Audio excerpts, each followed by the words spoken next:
नमस्कार। आज मैं फिर आपके सामने अपराध की एक और घटना लेकर आया हूं। आज के अपराध की घटना बिल्कुल हालिया है, हाल फिलहाल की है। प्रदेश है तेलंगाना, जिला है निजामाबाद और मोहल्ला है साईं नगर। रात कोई 11 बजे के आसपास निजामाबाद के जोन 4 पुलिस स्टेशन पर एक व्यक्ति ने फोन किया, प्रभारी को फोन किया सीधे, और बताया कि जो इलेक्शन होने वाले हैं, जिसमें परसों मतदान तेलंगाना में हुआ है, कि जो इलेक्शन होने वाले हैं उसके एक इंडिपेंडेंट कैंडिडेट कन्हैया गौड़ अपने कमरे में पंखे से लटके हुए मिले हैं। वो मेरे सगे बड़े भाई हैं। 8 साढ़े 8 बजे तक वो परिवार के साथ थे, अपने 5 साल की बच्ची के साथ खूब खेले कूदे। पत्नी भी थी और हम लोग भी थे। लेकिन अचानक ऐसा क्या हुआ कि जब 11 बजे के आसपास कन्हैया की पत्नी ने दरवाजा खटखटाया तो वो खुला नहीं। छोटे भाई ने फिर पुलिस को यह बताया कि तब मुझे बुलाया गया, मैंने भी कोशिश की, दरवाजा तोड़ा तो मेरे भाई कन्हैया गौड़, जिनकी उम्र सिर्फ 29 साल थी, वो पंखे से लटके हुए थे। आनन फानन में उनको फौरन पंखे से उतार के, क्योंकि थोड़ी देर पहले तक वो सबके साथ बातचीत कर रहे थे और बहुत इत्मीनान में थे, उनको अस्पताल ले जाया गया। स्ट्रेचर पर ही उनकी जांच पड़ताल करने के बाद पुलिस ने बताया कि इनकी मृत्यु हो चुकी है। लेकिन ये बात कुछ समझ में नहीं आ रही है, इसलिए रिक्वेस्ट की कि आप पुलिस फोर्स को बता दें, पुलिस फोर्स को लेके आ जाएं और कृपा करके इसकी जांच कर लें। फोर्स तुरंत आ गई, क्योंकि वो विधानसभा चुनाव में इंडिपेंडेंट कैंडिडेट के रूप में खड़े थे। पुलिस ने जो सीक्वेंस ऑफ इवेंट पूछा तो ये बताया उनके घर वालों ने कि रात करीब 8 बजे खाना वाना खा के सब लोगों से बातचीत करके वो अपने कमरे में गए। उसके बाद उनकी किससे बात हुई या किससे वो बात करते रहे, और सामान्य रूप से वो कभी अपना दरवाजा बंद करके, घर में ही दरवाजा बंद करके नहीं सोते हैं या दरवाजा बंद करके कोई बात नहीं करते हैं। लेकिन जब 11 बजे तक कोई हलचल नहीं हुई या पत्नी उनकी जब उस कमरे में जाने के लिए गई तो दरवाजा भीतर से बंद था। उन्हें भी ताज्जुब हुआ, खटखटाया, चिल्लाई, लेकिन दरवाजा नहीं खुला। छोटे भाई को आवाज लगाई, उसे भी ताज्जुब हुआ कि ये कभी दरवाजा बंद नहीं करते। लिहाजा उसने दरवाजा तोड़ा और कन्हैया गौड़ उसमें लटके हुए मिले। किसी के कुछ समझ में आ नहीं रहा था कि आखिरकार बात क्या है। मूल रूप से कन्हैया सब्जी मंडी में सब्जी और फल आदि के विक्रेता थे और मंडी के किसानों के नेता भी थे।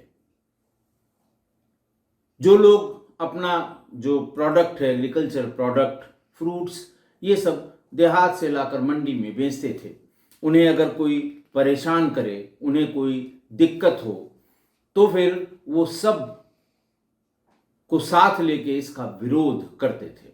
और सारे के सारे किसान जो उस मंडी से संबंधित थे, वो उन्हें अपना नेता मानते थे। हालांकि उन्होंने नॉमिनेशन कब किया इसकी जानकारी उनके घर वालों को नहीं थी, क्योंकि उनके घर वाले भी बहुत राजनीति में उनका कोई इंटरेस्ट नहीं था। भाई को इतनी जानकारी थी कि इन्होंने 2-3 दिन पहले नॉमिनेशन फाइल किया है, जिसमें 2 गवाहों के भी सिग्नेचर हैं और उसके लिए आवश्यक जो 10,000 रुपये हैं वो भी जमा किए गए। भाई ने कहा कि एक साथ 10,000 रुपये घर से तो निकाले नहीं, क्योंकि ऐसी माली हालत भी नहीं है कि वो 10,000 रुपये घर से चुपचाप ले जाकर वो जो पैसा जमा किया जाता है नॉमिनेशन के समय उसको भर सकें। इसीलिए ये ताज्जुब हो रहा था कि कैसे इन्होंने नॉमिनेशन किया, क्यों इलेक्शन लड़ना चाहते हैं, कब उनके दिमाग में ये फितरत आ गई। छोटे से एक मंडी के नेता से अचानक उनको विधायक बनने की क्या ऐसी बात आ गई। बहरहाल पुलिस के भी कुछ समझ में नहीं आया। ये बताया गया कि ये भीतर किसी से बात इन्होंने की थी, थोड़ी बहुत आवाज बाहर आई थी, फिर बात आवाज आनी बंद हो गई। तो ये हुआ कि हो सकता है वो मोबाइल पर मैसेज का आदान प्रदान कर रहे हों या टीवी देख रहे हों। टीवी देखने के बहुत शौकीन थे कन्हैया गौड़। पुलिस ने उनका मोबाइल इस उद्देश्य से चेक किया कि अंतिम कॉल किससे हुई, कितनी देर बात हुई, अंतिम कॉल के वाले व्यक्ति से इनकी क्या बात हुई और घटना कितनी देर की है। इस सिलसिले में वो मोबाइल चेक किया गया। मोबाइल में उन्हें एक डीपी में लड़की की, खूबसूरत सी लड़की की फोटो लगी हुई व्हाट्सएप कॉल मिली और ये पता लगा कि उससे लगभग 2 घंटे, 4 या 5 बार में 2 घंटे वीडियो कॉल पर उससे बात हुई है। पुलिस ने वो चैट भी उस लड़की से रिकवर कर ली। जिस वीडियो का जिक्र, जिसमें बार बार कन्हैया गौड़ कहते थे कि वीडियो डिलीट कर दो, वीडियो हमें दे दो, वीडियो कहीं मत भेजना, मेरी बहुत बदनामी होगी, मैं बाल बच्चेदार आदमी हूं, ऐसा वो उस लड़की को कह रहे थे। तो पुलिस को समझने में देर नहीं लगी कि किसी वीडियो की बात हो रही है।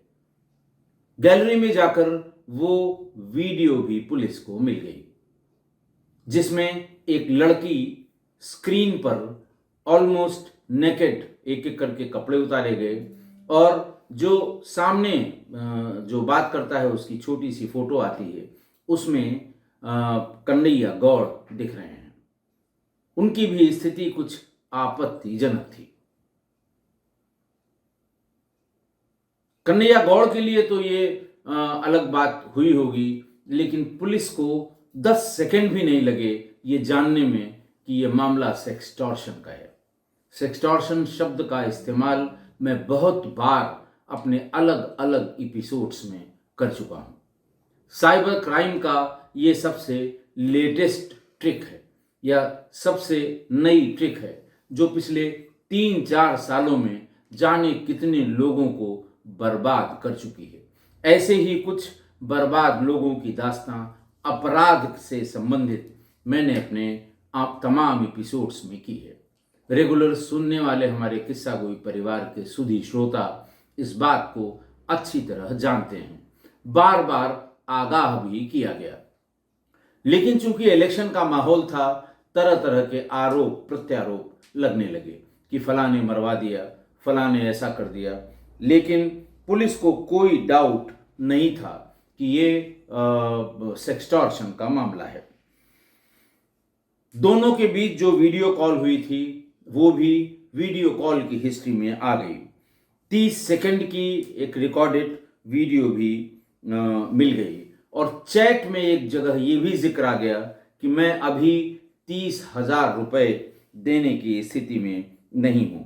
और वो जो बात करने वाली है वो कह रही थी कि 1 घंटे में 30,000 रुपये अगर तुमने फला नंबर पे ट्रांसफर नहीं किए तो ये वीडियो इंटरनेट पर अपलोड हो जाएगी।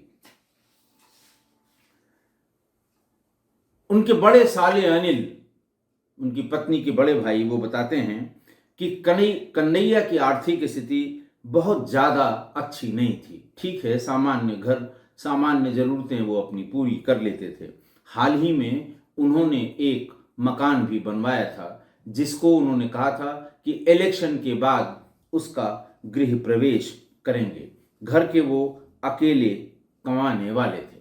पुलिस ने उनका प्रोफाइल फोटो भी देखा तो उसमें वो एक बिल्कुल नई बुलेट पर उन्होंने एक फोटो अपनी लगा रखी थी, जबकि उनके पास बुलेट थी नहीं। बहुत से लोगों की ऐसी खराब आदत है कि दूसरे किसी की ऑडी से, दूसरे किसी की BMW पे विंडो पर हाथ टिका के फोटो खिंचा के प्रोफाइल में DP में लगा देते हैं, या कहीं कहीं पोस्ट के रूप में फेसबुक में अपलोड कर देते हैं।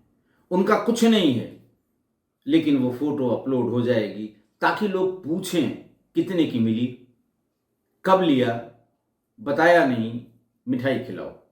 उनको इसी में आनंद आता है।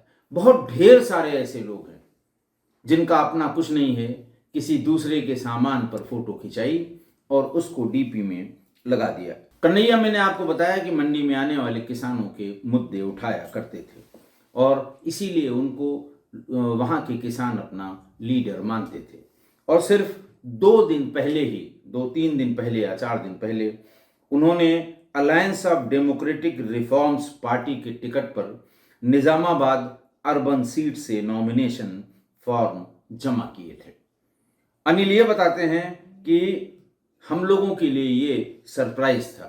अनिल ने कहा, मुझे तो पता भी नहीं था, सिर्फ मेरी बहन को यानी कन्हैया की पत्नी को, उन्होंने भी बहुत मजाक उड़ाया था कन्हैया की पत्नी ने कि ये शौक तुम्हें कब से चढ़ गया, इलेक्शन से कुछ नहीं होगा, तुम्हें कितने वोट मिलेंगे ये तुम्हें भी पता नहीं है, कौन तुम्हें जानता है। और ये भी बात पता नहीं न तो उनकी पत्नी को न उनके साले अनिल को कि नॉमिनेशन के लिए जरूरी 10,000 रुपए किसने दिए और ये कहां से आए। साईं नगर के पूर्व पार्षद अकुला पापैया बताते हैं कि उनको भी ये नहीं पता था कि कन्हैया ने नॉमिनेशन किया है या वो इलेक्शन लड़ने की फिराक में है। ACP किरण कुमार ने जब बहुत हल्ला हुआ पॉलिटिकल के सब फलाने मरवा दिया, ढिकाने ने मरवा दिया, क्योंकि जो 2019 के इलेक्शन में निजामाबाद अर्बन सीट में जो सीन था, हार जीत का अंतर लगभग 25,000 का था। तेलंगाना की जो पार्टी है, ruling party, Bigala Ganesh BRS के कैंडिडेट थे, वही जीते थे। और उनके जो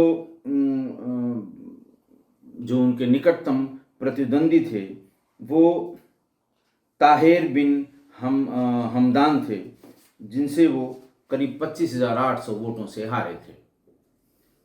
तभी वहां किसी ने ये भी बताया कि साहब ये किसी बड़ी पार्टी के, नाम लेना उचित नहीं है, कि किसी बड़ी पार्टी के डमी कैंडिडेट थे।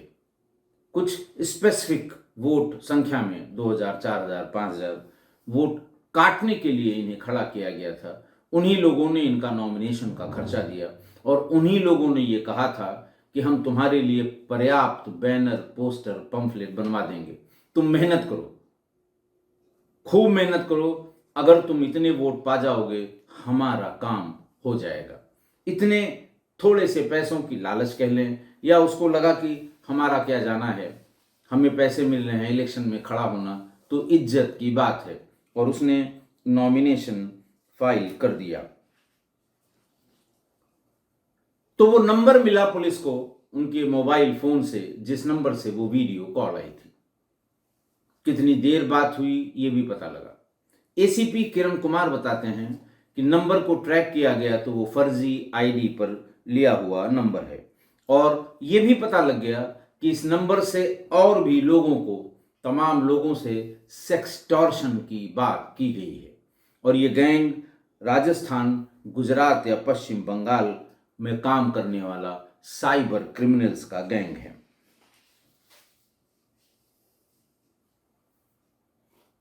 आप समझ गए होंगे कि जैसा मैं बार बार बता चुका हूं कि आखिरकार ये गैंग ऑपरेट कैसे करता है।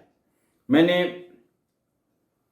2-1 लोगों का, जो पुराने विक्टिम्स हैं, उन्होंने जो अपनी व्यथा बताई है सेक्सटॉर्शन को लेके, उनके बयान इंटरनेट पे पढ़े तो उन्होंने भी बताया कि उनके साथ हुआ क्या क्या था। जैसे एक नोएडा के बुजुर्ग आदमी हैं, सुधीर कुमार, मैं उनका सही नाम नहीं बता रहा हूँ क्योंकि उन्होंने अपनी पहचान बताने से इनकार किया था कि साहब इसे पब्लिश न किया जाए।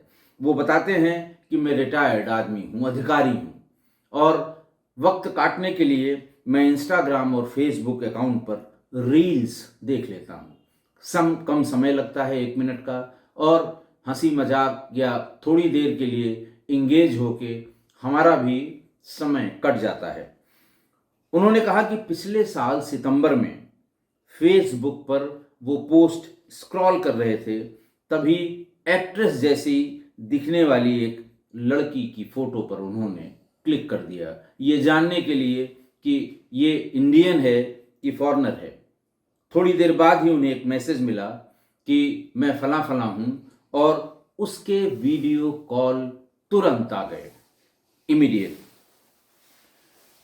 वीडियो कॉल आई। मैंने फौरन पिक कर ली कि भाई, क्लिक किया और उसका तुरंत नाम पता आ गया। मैंने क्लिक कर लिया और उसने मेरा नाम पूछा, और फिर एक वीडियो में वो अपने कपड़े उतारने लगी, क्योंकि उसने अपनी शक्ल तो कभी नहीं दिखाई, कपड़े उतारने लगी।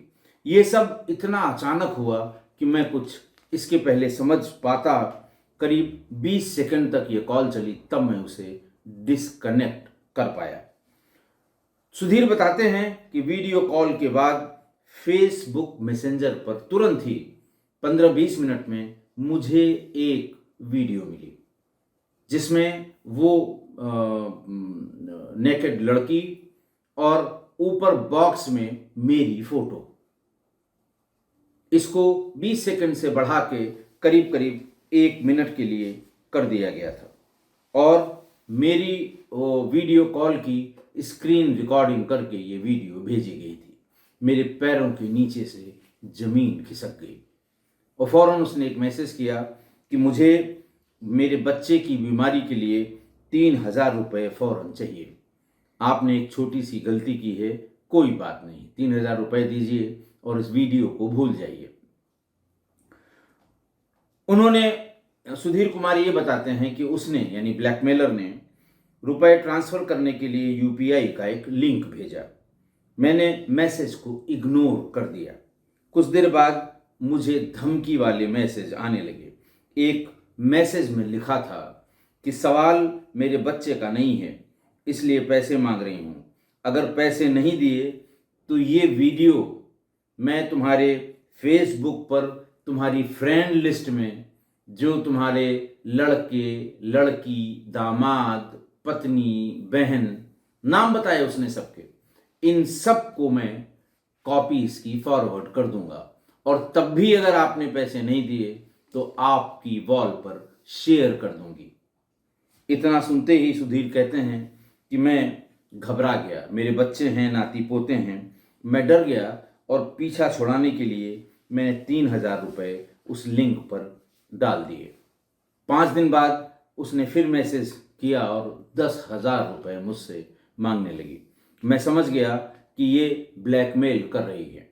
मैंने 10,000 को कम करने की रिक्वेस्ट की तो वो 5,000 रुपये पर राजी हुई, और 5,000 रुपये भी मैंने ट्रांसफर कर दी।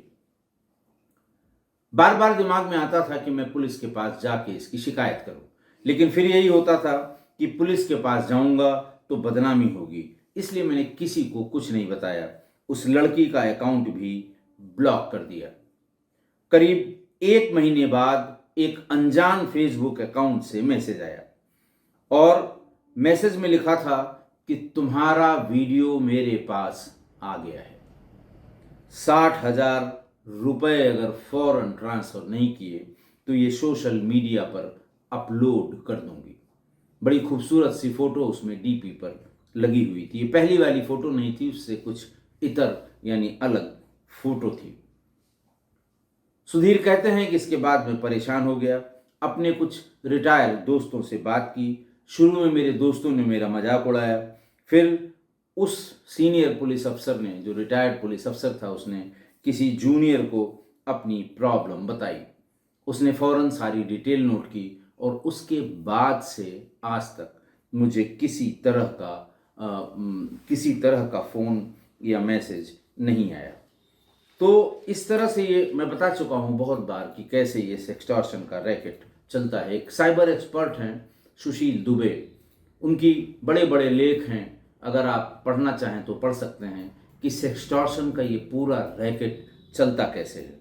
उनका ये बताना है कि 90% केसेस में अनरजिस्टर्ड अकाउंट या ये कहते हैं कि अनजान नंबर के सोशल मीडिया अकाउंट से वीडियो कॉल आती है। अचानक आई कॉल को लोग ये समझकर कि कोई जानने वाला है, ज़रूरी कॉल है, पिक कर लेते हैं और कॉल करते ही ये साइबर क्रिमिनल इतने शातिर हैं कि स्क्रीन पर न्यूड लड़की की रिकॉर्डिंग वाली एक छोटी सी वीडियो 10, 20, 22, 25 सेकंड की चलने लगती है।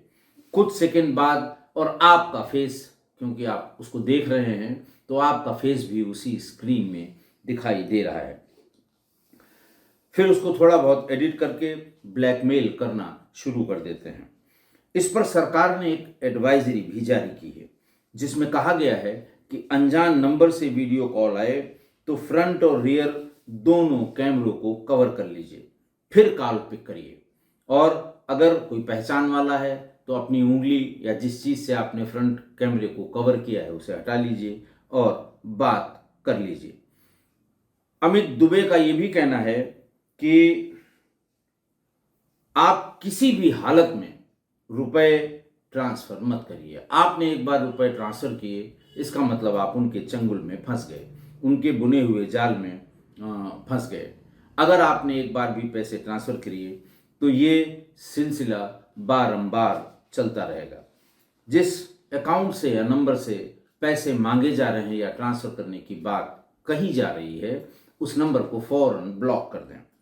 डरें नहीं, सेक्सटॉर्शन करने वाले आपको व्यक्तिगत रूप से कतई नहीं जानते हैं, आपका वीडियो अपलोड नहीं करेंगे और कुछ समय बाद ब्लैकमेल करना बंद भी कर देंगे। अमित दुबे ने एक उसका लेटेस्ट ट्रेंड भी बताया जो शायद मेरी भी जानकारी में अभी तक नहीं आया था। उन्होंने बताया कि आजकल बिल्कुल ये पिछले 6-8 महीनों में टेली मार्केटिंग वाली जो बच्चियां होती हैं, लड़कियां या महिलाएं होती हैं कि साहब आपको फ्लैट चाहिए, आपको फलां चाहिए, आपको ठिकाना चाहिए, आपका अकाउंट, ये हमारे पास बहुत अच्छी स्कीम आई है फलां बैंक की, एक्सिस बैंक की, आईसीआईसी बैंक की, और आप कहाँ मिलेंगे, कैसे मिलेंगे। तो लड़की की सुरीली आवाज़ में आदमी उसकी बात को थोड़ा आगे बढ़ाता है। फिर वो जब ज़्यादा बात शुरू हुई तो वो कहती है कि सर ये हमारी ऑफिशियल कॉल है, आप व्हाट्सएप नंबर अगर दे दें तो हम उस पर बात कर लेंगे, ये हमारे ऑफिस का नंबर है, इसको हम इतनी देर तक इंगेज नहीं रह सकते हैं। और फिर आपने जैसे ही अपना कोई नंबर दिया, आप बिल्कुल परफेक्टली उस जाल में फंस गए, निकलने की कोई गुंजाइश नहीं है। वो ये भी कहते हैं कि अगर ये न्यूड प्री रिकॉर्डेड वीडियो चलती है और फिर आपसे भी इसी तरह की वीडियो या फोटो की अपेक्षा की जाती है तो आप ये समझ लीजिए कि आप किसी के जाल में फंस रहे हैं। मैंने आपको बताया कि सारी चीज़ें उनकी मोबाइल में मिल गई, वो वीडियो भी मिल गई, नंबर भी मिल गया, चैट भी मिल गई। उससे ये पता लगता है कि करीब 9 बजे के आसपास ये मैसेज आया हेलो का। बात फिर बढ़ने लगी, बात बढ़ते बढ़ते इतनी बढ़ी कि ऑडियो कॉल पर आ गई, फिर चैट से शुरू हुआ, ऑडियो कॉल आ गई, फिर उसके बाद वीडियो कॉल भी आई और वीडियो कॉल के आते ही उस 20 सेकंड 22 सेकंड की कॉल के बाद फिर ब्लैकमेलिंग का, सेक्सटॉर्शन का धंधा शुरू हो गया। और इस तरह से एक प्रॉमिसिंग आदमी, एक इंडिपेंडेंट कैंडिडेट, इंडिपेंडेंट का मतलब अनरिकॉग्नाइज्ड पार्टी से खड़ा हुआ है कैंडिडेट, इलेक्शन के पहले ही उसे शर्म के मारे सुसाइड करना पड़ा। आज की घटना साइबर क्राइम के सबसे खतरनाक मोडस ऑपरेंडी का नतीजा है। दसियों बार मैं अपने एपिसोड्स में इस मोडस ऑपरेंडी को बता चुका हूं कि अननोन वीडियो कॉल्स कभी एक्सेप्ट न करें। डीपी पर किसी लड़की की फोटो हो तो कतई मत एक्सेप्ट करें। और अगर कोई फोटो नहीं है, सादा है, वो आपको इस कंफ्यूजन में डालने के लिए किया गया है कि ऐसा न हो मेरे किसी जानने वाले का फ़ोन हो, उसे कोई तात्कालिक आवश्यकता हो, आप उसे पिक कर लेते हैं।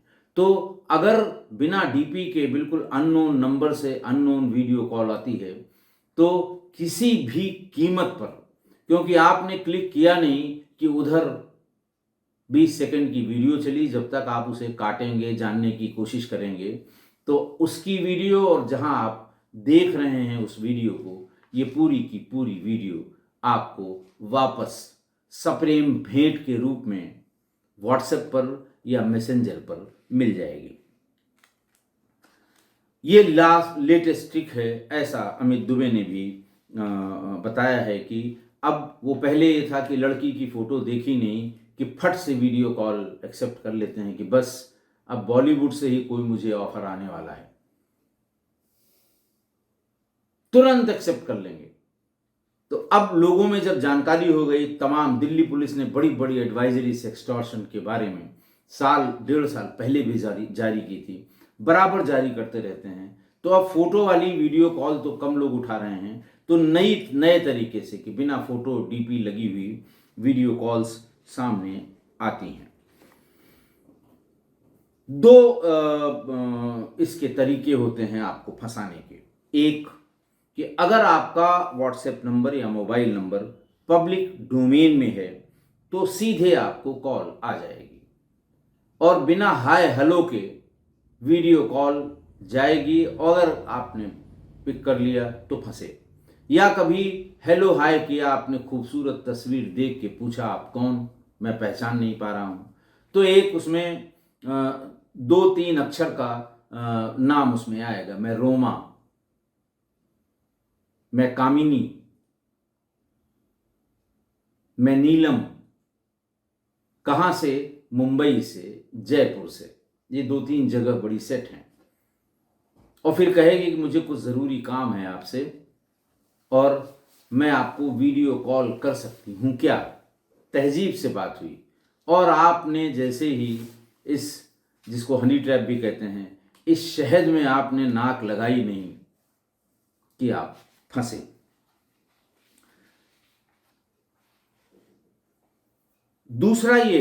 दूसरा तरीका ये है कि जो चल रहा है और बहुत प्रचलन में है, वो फेसबुक पर आप, एक तो ये है कि अगर आपका नंबर पब्लिक डोमेन में है तो सीधे व्हाट्सएप कॉल आएगी। दूसरा, अगर आप फेसबुक ऑपरेट करते हैं, आपकी एक्टिविटी देख ली जाएगी कि दिन में आपकी 1-2 पोस्ट ज़रूर आ जाती हैं। फ्रेंड लिस्ट भी देख ली कि 3000 लोग हैं, बस उनका काम बन गया। एक फ्रेंड रिक्वेस्ट आई, आपने 1-8 बार देखा, खूबसूरत फोटो देखी, एक्सेप्ट कर ली। उसी में इसी तरह से रिया फलाने, रिया शर्मा या रिया सिंह या पद्मिनी, इस तरह का कुछ नाम होगा, आपने एक्सेप्ट कर लिया। हो सकता है उस दिन मैसेज ना आए, लेकिन अगले दिन जरूर मैसेज आएगा, हाय हेलो मैं फला, नाम वही जो फेसबुक में है। आप क्या करते हैं, कहाँ रहते हैं, अगर बम्बई में रहते हैं तो मैं आपसे मिलना चाहती हूँ। तो आपने बताया कि नहीं साहब, मैं तो पटना में रहता हूँ। तो उन्होंने कहा फिर मेरी कुछ मदद कर दीजिए, मैं मैं व्हाट्सएप कॉल, ये मैं मैसेंजर कॉल करूँगा वीडियो की, मैसेंजर भी वीडियो कॉल की सुविधा है। तो जैसे ही आपने वो फ्रेंड रिक्वेस्ट एक्सेप्ट की, उसने फ्रेंड लिस्ट में से देख लिया आपके भाई, चाचा, ताऊ, बेटी, पत्नी, बेटा, दामाद, सबकी आईडी नोट कर लिया। इतने चालाक हैं ये सब कि कहीं कॉपी पेस्ट कर ली। और फिर उसके बाद आपसे कहेंगे कि जरा अपना व्हाट्सएप नंबर दे दीजिए, वरना ये कहेंगे ठीक है मुझे ज़रूरत है, मैं वीडियो कॉल कर रही हूँ, आपको भी, आप मुझे भी देख लीजिए, हम आपको भी देख लेंगे। और आपने वीडियो कॉल किया ही नहीं, मतलब आपने वीडियो कॉल एक्सेप्ट किया नहीं कि आप इस बुरे जंजाल में फंस गए। अब एक्सटॉर्शन देखिए, पहले तो जैसे ही रिकॉर्ड किया 15-20 मिनट में उस स्क्रीन रिकॉर्डिंग की वीडियो आपके पास आ जाएगी और उसमें ये लिखा होगा कि ये वीडियो में अभी तुम्हारी फलां बहन या नाम पत्नी का आपकी पत्नी या आपके भाई या आपके फलां फलां को मैं अभी टैग करके या अभी उनको मैसेंजर पर भेजती हूँ। आप कहेंगे कि नहीं नहीं ऐसा बिल्कुल मत करिए, मैं बड़ा इज्जतदार आदमी हूँ और मेरी बड़ी बदनामी होगी, तो फ़ौरन एक यूपीआई लिंक आपको आएगा कि आप इस पर 10, 20, 50,000 जो स्टेटस उन्होंने आपका देख लिया फेसबुक पर, आपके कितने फ्रेंड्स हैं देख के उसी हिसाब से वो डिमांड करेंगे। आपने दे दिया, घबरा के, डर के, शर्म की वजह से आपने वो पैसा दे दिया। फिर एक दिन एक व्हाट्सएप कॉल आपके पास आएगी जिसमें डीपी में एक बावर्दी दुरुस्त पुलिस अधिकारी की फोटो बनी होगी और ये उसमें लिखा होगा कि मैं क्राइम ब्रांच मुंबई, दिल्ली, कलकत्ता, कुछ भी नाम दे दीजिए, और फोटो में नाम वही होगा जो इंटरनेट से निकाली गई है कि मैं फला हूँ और ये आपकी एक वीडियो बहुत ही अश्लील, बहुत ही खराब मेरे पास आई है और मुझे उस पर एफआईआर दर्ज करनी है। अगर आप इसको सेटल करना चाहते हैं तो मैं बात कर लूँगा उस लड़की से, पैसा मिल जाएगा, वो मान जाएगी, लिहाजा ये 2 लाख रुपए फलां नंबर पे, 50,000 रुपये, 40,000 रुपये, 30,000 रुपये, जैसे आपकी औकात है, ट्रांसफ़र कर दीजिए, वरना ये मुकदमा मुझे लिखना पड़ेगा। मैं इस सिलसिले में आपको बता दूं, कम से कम सुधी श्रोताओं के जरिए या कैसे भी 10 मेल हमारे पास पिछले साल भर में आई होंगी जिसमें ये कहा है कि साहब आपकी ये फलां स्क्रीनशॉट भेजते हैं कि ये फ़ोटो, तो मैंने कहा हाँ भाई मेरी फ़ोटो है, आपका नाम भी यही है, लेकिन मोबाइल नंबर फलां फलां उसमें लिखा हुआ है। वो मुझसे बात कर चुका है और मुझसे ये कहता है कि अगर 50,000 रुपये नहीं मिले तो एफआईआर तुम्हारे खिलाफ होगी और पूरी दुनिया को पता लग जाएगा कि तुम कितनी गंदी हरकत करते हो। मैं यही सलाह मेल पर देता हूं कि आप फौरन एफआईआर करिए, 1 नया पैसा मत दीजिए। मेरे इस नंबर पे, जो मेल पे मेरा नंबर है, इस नंबर पे मुझे कॉल करिए, मेरी आवाज़ को देखिए, आपको कोई कन्फ्यूज़न है, किस्सा गोई में मेरी रोज़ की आवाज़ है, उसको देख लीजिए। क्या कॉल करने वाला अफसर जो अपने आप को राजेश पांडे बताता है, क्या उसकी आवाज़ भी ऐसे ही है?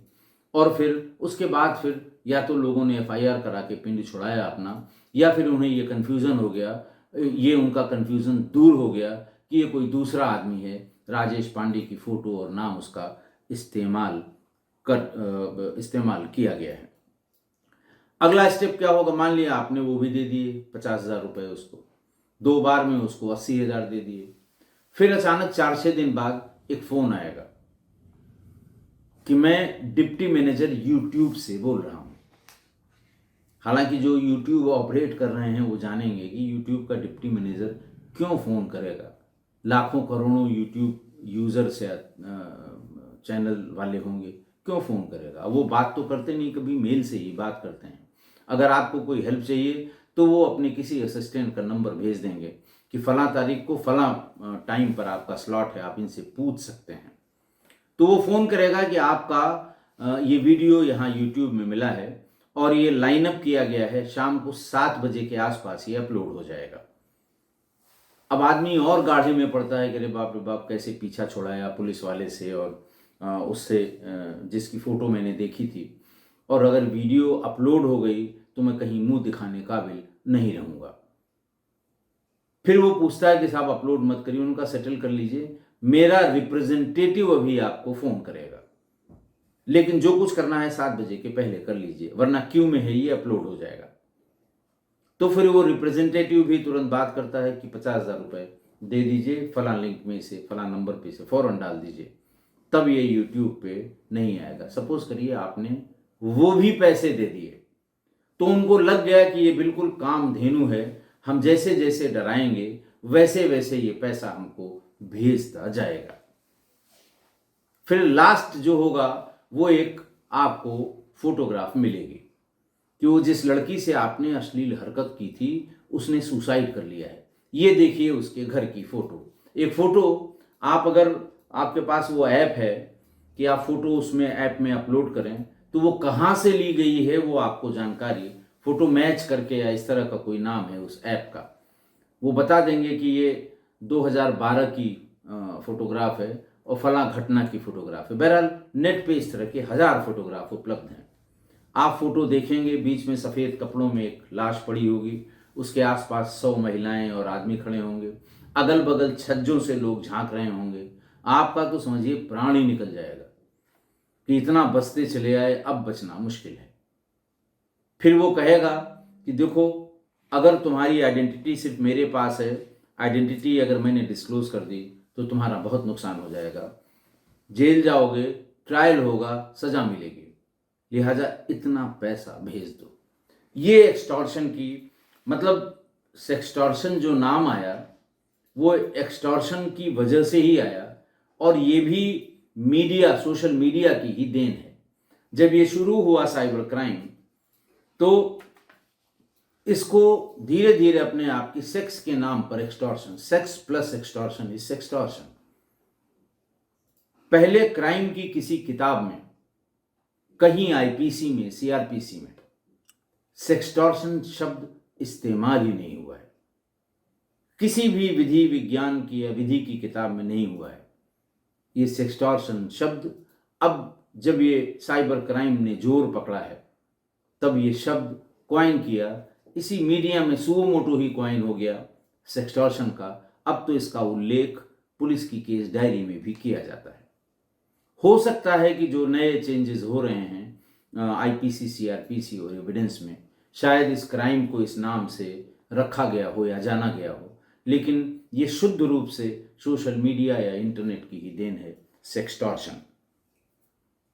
और ये पिछले 5-6 सालों में ही या 4-5 सालों में ही प्रचलन में आया है। तो और इस कारण से जाने कितने लोगों ने आत्महत्या कर ली, और वजह आज तक न घर वालों को पता लगी, न परिवार वालों को पता लगी, न पुलिस को पता लगी। शर्म के मारे आत्महत्या कर ली, क्योंकि जैसे ही उसके फोन ने रिस्पॉन्ड करना बंद कर दिया, या उसने फोन किया और उठाने वाले ने बताया कि साहब उनकी तो डेथ हो गई, वो सारे अकाउंट, सारे नंबर फौरन बंद हो जाएंगे। तो इसके बचने के उपाय मैं बार बार बताता हूं, फिर बता रहा हूं कि जिस नंबर से इस तरह की खुराफात हो उसको फौरन ब्लॉक कर दीजिए, आगे के चैनल सब बंद कर दीजिए। नंबर 2, पैसा कभी मत दीजिए, 1 नया पैसा मत दीजिए। न ये अपलोड होगी यूट्यूब पे, ना आपके खिलाफ कोई मुकदमा। बहुत होगा कि ये यूट्यूब है और फेसबुक की फ्रेंड रिक्वेस्ट के थ्रू ये आया है, बहुत होगा आपके परिवार के लोगों को ये वीडियो भेज दी जाएगी। हालांकि ऐसा हमें नहीं लगता कि मेरे सामने ऐसा कोई केस नहीं आया कि ये सेक्सटॉर्शन करने वालों ने किसी को ये वीडियो भेजी भी हो, किसी को नहीं भेजी है। अगला काम करिए कि जैसे ही ये सब आपको घंटे, आधे घंटे में पता लगता है, फौरन इसकी एफआईआर करा दीजिए। आगे के एक्सटॉर्शन के जो तरीके हैं उसको बंद कर दीजिए। आपने एफआईआर किया नहीं, पुलिस ने नंबर और लोकेशन ये सब तलाश करनी शुरू की, सिपाही फ़ोन पे फ़ोन करने लगा, ट्रू कॉलर में उसने देख लिया कि साइबर सेल से फ़ोन आ रहा है या फला थाने से फ़ोन आ रहा है, फ़ौरन सारे नंबर अपने आप बंद हो जाएंगे। आप कतई मत शर्माइए, क्योंकि पूरी की पूरी पुलिस या विधि व्यवस्था से जुड़े हुए लोग ये जानते हैं कि ये एक गैंग है, फ्रॉड है, शुद्ध रूप से ये एक्सटॉर्शन करने के लिए है। इसमें शर्म की कोई बात नहीं है। आप थाने में जाएंगे अगर इस तरह की शिकायत करने, तो आपको लगेगा कि 100 सवाल अभी मुझसे पुलिस वाला पूछेगा। कोई सवाल ही नहीं पूछेगा आपसे। सब जानते हैं कि बड़ा कॉमन है। हो सकता है हर दिन 1-2 मामले साइबर सेल में इस तरह के आते हों, तो इसलिए सबको पता है कि ये सेक्सटॉर्शन गैंग है। एफआईआर करते ही ये सब बंद हो जाएगा। इसलिए पूरी सावधानी रखें। अगर कोई वीडियो कॉल आती है तो फ्रंट कैमरा या पीछे के कैमरे दोनों पे उंगली लगा लें, कागज से कवर कर दें, देख लें कौन फोन करने वाला है, क्योंकि ये कभी सामने नहीं आएंगे। जैसे ही आप ऑन करेंगे, प्री रिकॉर्डेड वीडियो किसी न्यूड लड़की की आ जाएगी, आप देखते ही समझ जाएंगे, स्विच ऑफ कर दीजिए। और अगर आप स्क्रीन पे नहीं आए हैं तो आपको कभी, क्योंकि वो आपको पर्सनली जानता नहीं है, आपको कभी वो एक्सटॉर्शन के लिए तंग नहीं करेंगे। इसलिए सावधानी रखें।